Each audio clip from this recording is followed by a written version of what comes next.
आप लोगों पर तनकीद करके उनके बारे में बुरे पॉइंट्स ढूँढकर उन्हें उनके सामने और लोगों के सामने रख कर उन लोगों को और बुरा बना देते हैं।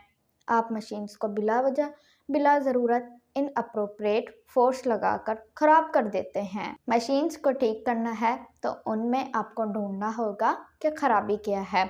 लोगों को ठीक करना है तो आपको फाइंड करना होगा उनमें क्या सही है, क्या अच्छा है। आप किसी भी इंसान को फिक्स नहीं कर सकते क्योंकि वो ब्रोकन नहीं है, उन्हें बस इम्प्रूव होने की ज़रूरत है। बिल्कुल वैसे ही जैसे कि आप टूटते हुए नहीं हैं, ब्रोकन नहीं हैं, आपको बस इम्प्रूव होने की ज़रूरत है। आप लोगों की हेल्प कर सकते हैं उन्हें ये बता के कि वो कहाँ सही हैं, कहाँ अच्छे हैं। क्रिटिसाइज़ करने से लोग बेहतर नहीं होंगे, बल्कि वो बेहतर होने की कोशिश करना ही छोड़ देंगे। आप उन्हें बताएं कि आप इन मामलात में बहुत अच्छे हो, लेकिन आप और अच्छे बन सकते हो ऐसे ऐसे और ऐसे करने से।